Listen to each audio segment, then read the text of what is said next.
Hi, I'm Johnny 2B here with another top 10 of my favorite TV shows. This time it's Quantum Leap.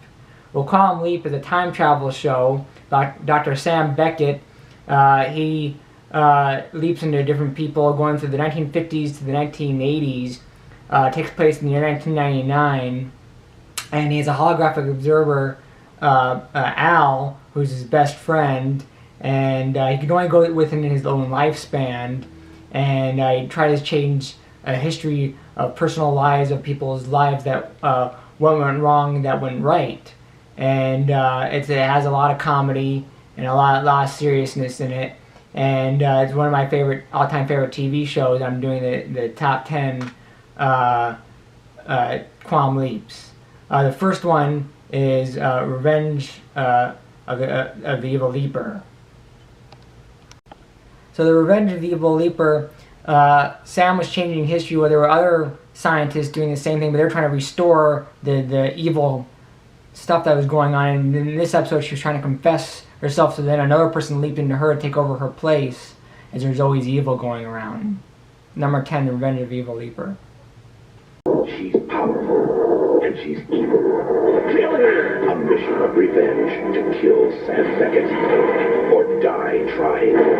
Doogie Howser's Neil Patrick Harris in Quantum Leap, Revenge of the Evil Leaper, a special 2-hour movie, NBC Tuesday. So the next one, that was The Revenge of the Evil Leaper. The next one is Dean Stockwell plays Al, and Sam leaps into a younger version of him.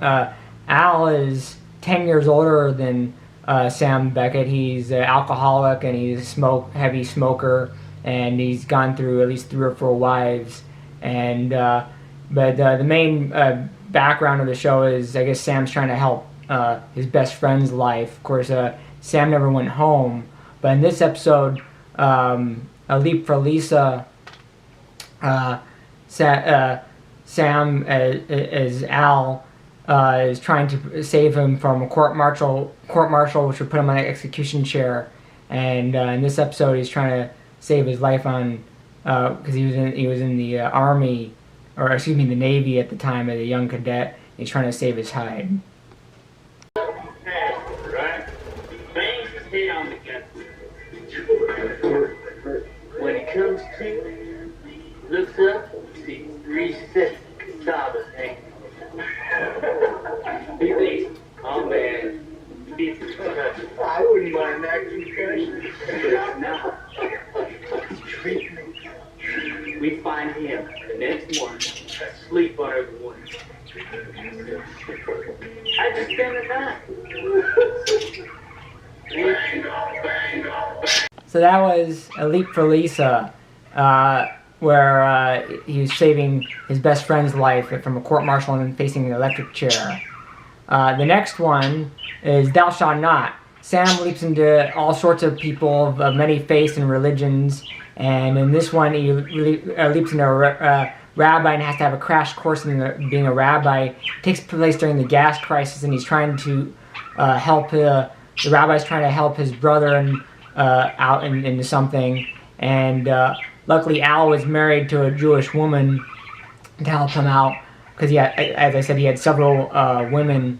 One thing to note, of course, Sam Beckett never goes home, and he's played by Scott Bakula. One thing to note is that Beth, his first wife, he was really in love with, but he never met her. But anyway, this one, Sam and he has to figure out how to be a Jewish rabbi. Oh, Rabbi Bosch, would you join your brother on the stage and lead us all in the blessing over the bread?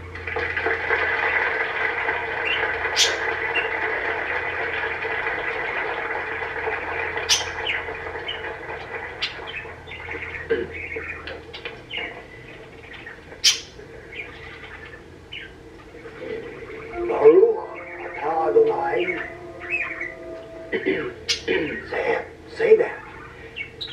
Baruch atah Adonai, Eloheinu melech haolam, hamotzi lechem min haaretz. Amen. Amen. Take a hunk out of the bread.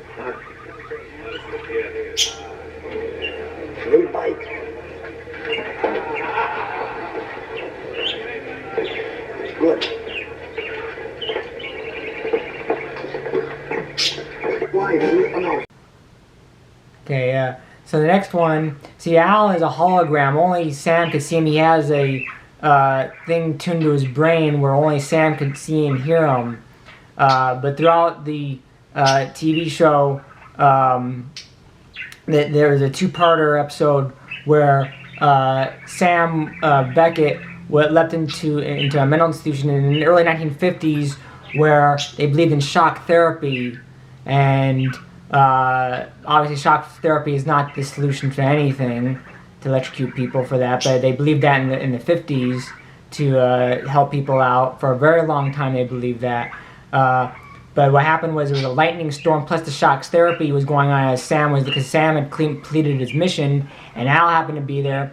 And this one is the leap back. Now again, it takes place in 1999. That's supposed to be the present day. And Al switches places with him, and it's 1946 or 47, and Al is 10 years older than him, and it's comedy because it's Al's turn to have a Swiss cheese brain, and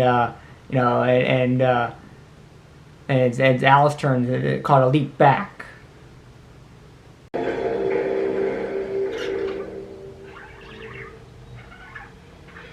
Sam? Sam, you okay? Al? You okay? Huh? He almost called with me. Oh, we did it. Sam, what the hell am I doing in this uniform? What's going on, Sam? Sick? Come here.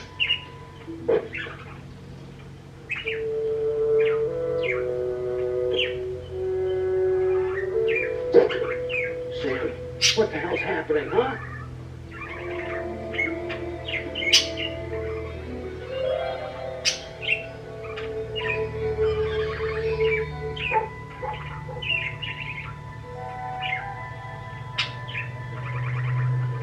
Oh boy. That was a leap back.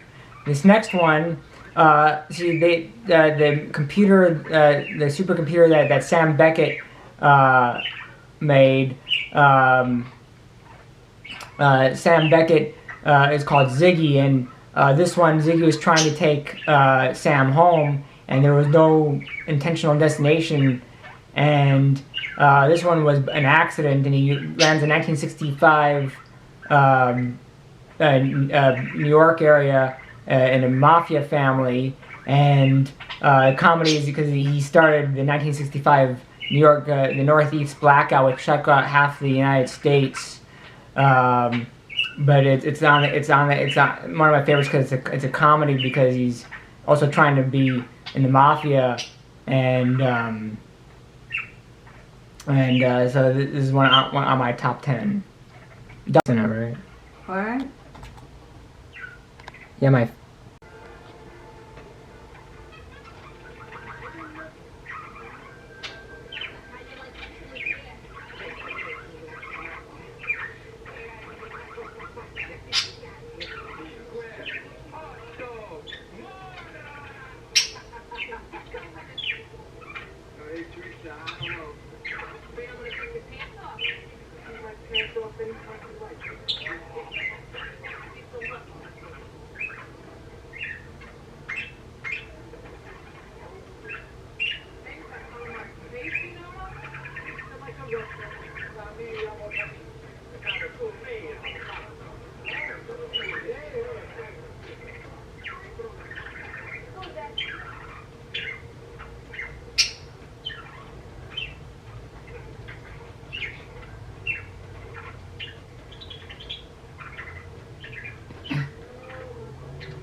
That was Double Indemnity.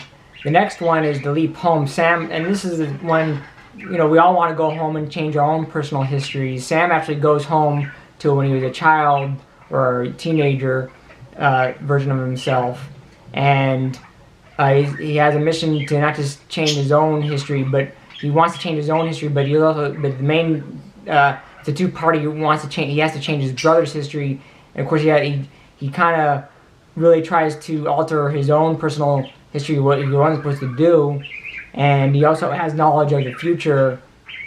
And of course, he's trying to. And of course, he had it in the second part of the episode. It's a two-parter. He saves his brother's life at a cost. But he was also impairing knowledge of the future, which he wasn't supposed to be, which was a no-no. But he had the mission of helping his brother in this leap, called the Leap Home. Paul McCartney, the White Album. If you play Revolution #9 backwards, the Beatles are singing Paul is dead. No, Paul's not dead. After the Beatles split up. The Beatles split up? Pretty soon, I think. Wait till I tell you later. Paul forms a group called Lint, and they come out with some great tunes. And John? What's John gonna do? He's my favorite. Katie.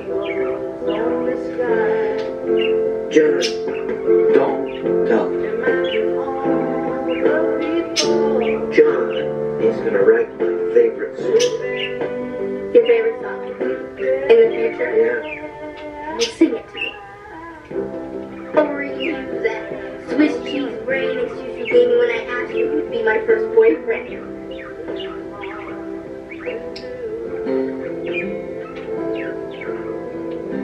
Imagine there's no heaven. It's easy if you try.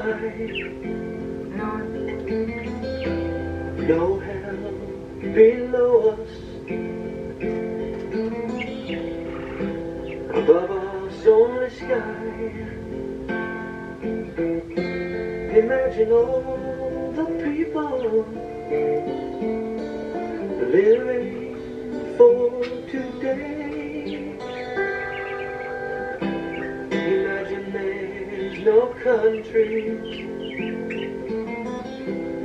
It isn't hard to do. Nothing to kill or die. And that was the Leap Home. John Lennon did have some touching words. Of course, I had to cut it off because of copyright. I can't have limited for the seconds I could only do. And of course, the sister did believe that something wrong was going to happen. That was the Leap Home. And next we get into the more fun ones, my top 10. Interfering with actual history besides personal history. And in this one, called Kamikaze Kid, Sam leaps into a teenager. He's trying to prevent, I guess, a young lady's mistake of marrying the wrong person, I guess, as a teenager in someone else's leap. But in this episode, Kamikaze Kid, he meets Michael Jackson and teaches Michael Jackson how to moonwalk.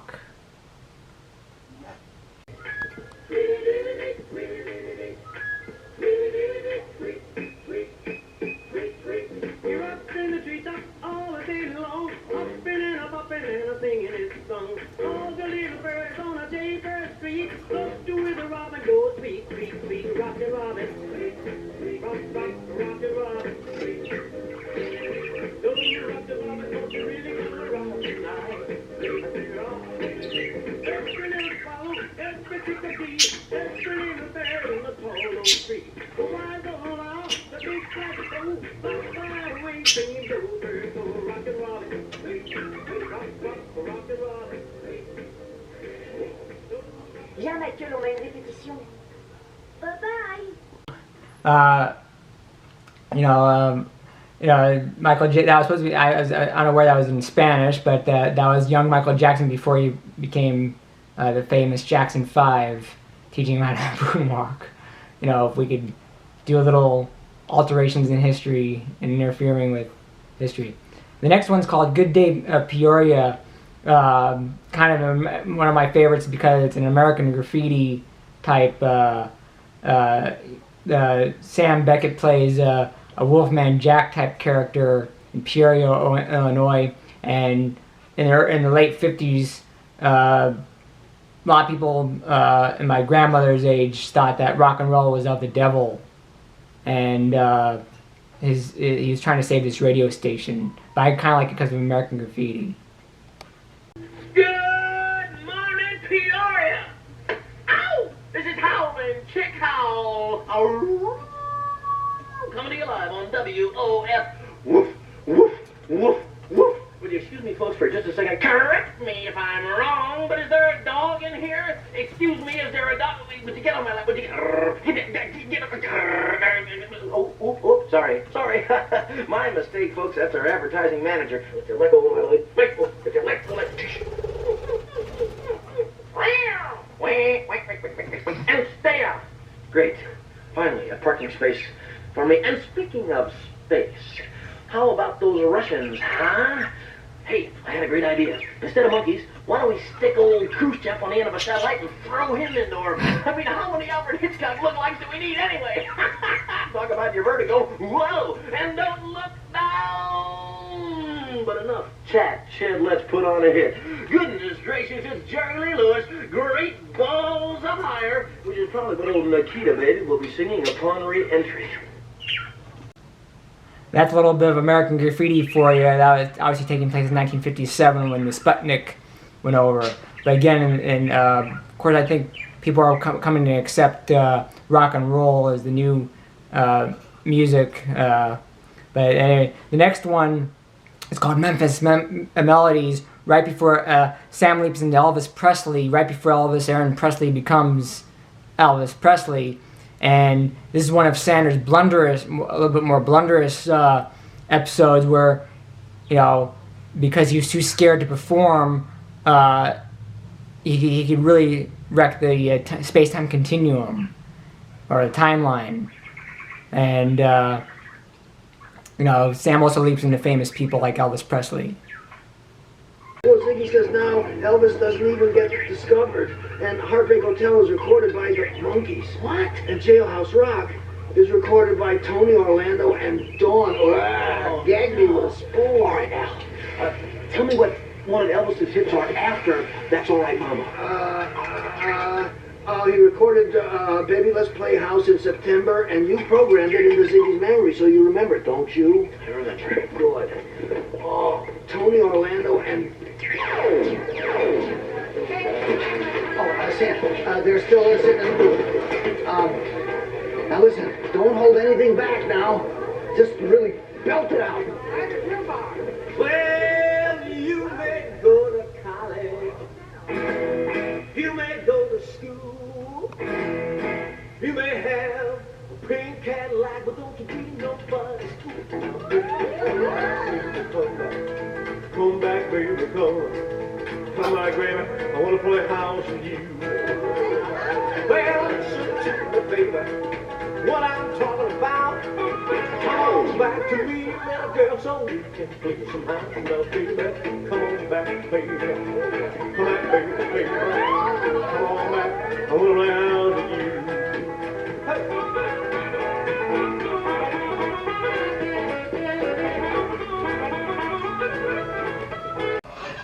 That was Memphis Melodies, and one of my, coming at number 2, he saved Elvis's cookies there, and Elvis Presley, changed music history forever after that.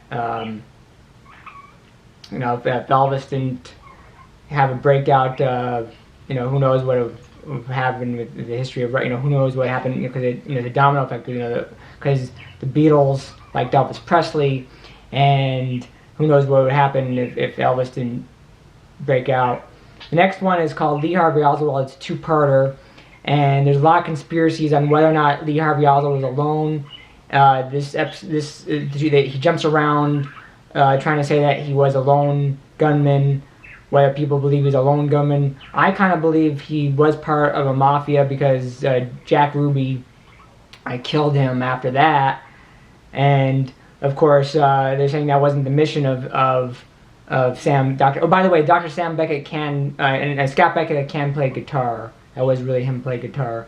But anyway, that his mission was something else, not to save John F. Kennedy, because certain histories cannot be changed. And I'm a John F. Kennedy fan, and so here we go, Lee Harvey Oswald, 2-part episode.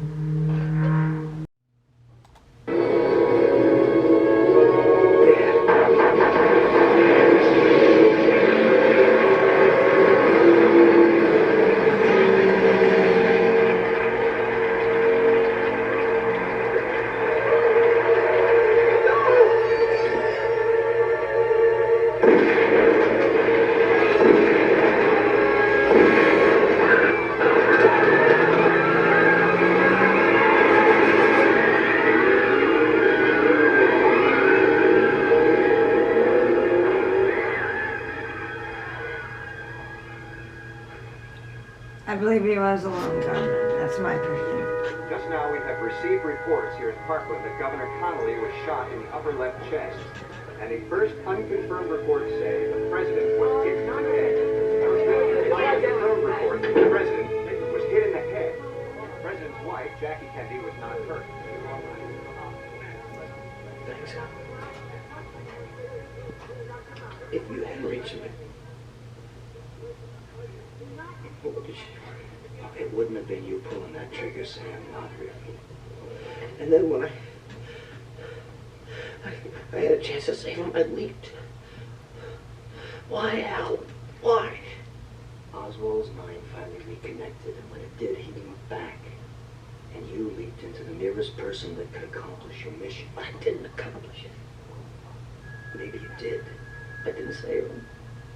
No. But it doesn't look like that's what you were here to do.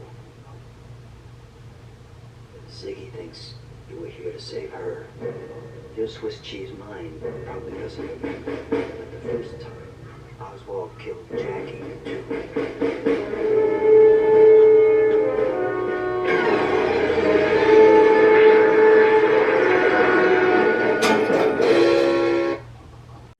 So, I guess maybe certain histories we just can't change. Of course, I think we'd all want to, sorry I'm tearing up, but I guess we'd all want to change history if we could. Because Kennedy is a hero in my heart. We would love to change history and save John F. Kennedy, because he was one of our great presidents. He was one of our greatest presidents that has lived. I think he had everything, and now of course they made a science fiction that Jackie was also killed, but she was never assassinated. That was the science fiction part of the mission. Excuse me if I'm tearing up, but what if you had a chance to change history? Of course, most of this was all personal history that Sam Beckett was trying to correct. Anyway, so that was my top 10 of Quantum Leap, one of my all-time favorite TV shows. Love to time travel if I could. This is Johnny 2B signing off.